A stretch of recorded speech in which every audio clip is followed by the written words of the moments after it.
Dalam etika politik, otonomi daerah memiliki dasar hukum yang lengkap dan kuat sebagai implementasi dari demokratisasi pembangunan yang berkeadilan dan merata pada daerah masing-masing.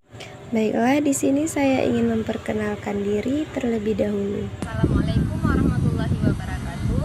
Perkenalkan, nama saya Fajar Laila dengan NIM 22021181, program studi Administrasi Publik, Fakultas Ilmu Sosial dan Ilmu Politik. Nah, jadi sebelumnya saya ingin mengucapkan terima kasih terlebih dahulu kepada Ibu Krisna Dewi Esos MSD selaku dosen pengampu mata kuliah otonomi daerah.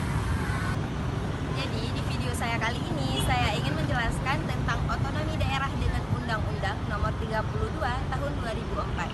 Nah, langsung saja saya ingin menjelaskan pengertiannya terlebih dahulu. Nah, jadi pengertian otonomi itu adalah kewenangan yang dimiliki oleh daerah otonomi untuk mengatur dan mengurus kepentingan masyarakat setempat berdasarkan aspirasi masyarakat. Dengan kata lain, otonomi daerah juga dapat diartikan sebagai pemerintahan sendiri yang meliputi pengaturan, pelaksanaan, peradilan, dan kepolisian sendiri. Kata otonomi itu berasal dari bahasa Yunani, yaitu ounos, yang berarti sendiri, dan nomos, yang berarti hukum dan peraturan. Nah, di sini saya akan menjelaskan sedikit tentang latar belakang Undang-Undang Nomor 32 Tahun 2004.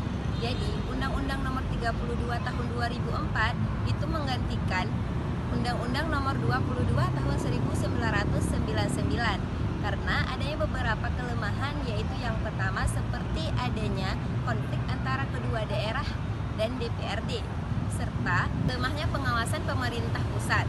Adanya perubahan ini yaitu bertujuan untuk memperbaiki tata kelola otonomi daerah agar lebih efisien dan terkoordinasi.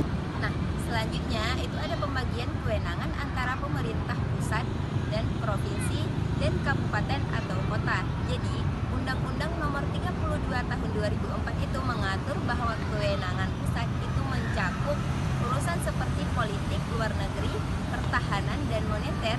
Sementara itu, daerah juga mengelola urusan lokal seperti pendidikan, kesehatan, dan infrastruktur daerah.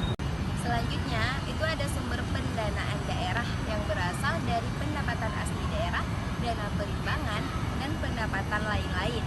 Ya, jadi yang pertama itu pendapatan asli daerah, yaitu seperti pajak daerah, retribusi, dan hasil pengelolaan kekayaan daerah. Yang kedua itu ada dana perimbangan, yaitu transfer dari pemerintah pusat untuk mendukung penyelenggaraan pemerintah daerah. Nah, tujuan dari otonomi daerah itu adalah yang pertama itu untuk meningkatkan kualitas dan kuantitas pelayanan publik. Yang kedua yaitu untuk menciptakan efisiensi dan efektivitas pengelolaan sumber daya daerah.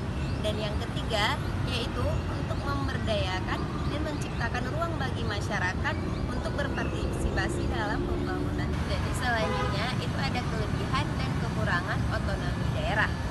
Kelebihannya yaitu mampu meningkatkan pelayanan publik, mampu mengakomodasikan kebutuhan lokal, dan mampu mempercepat pembangunan.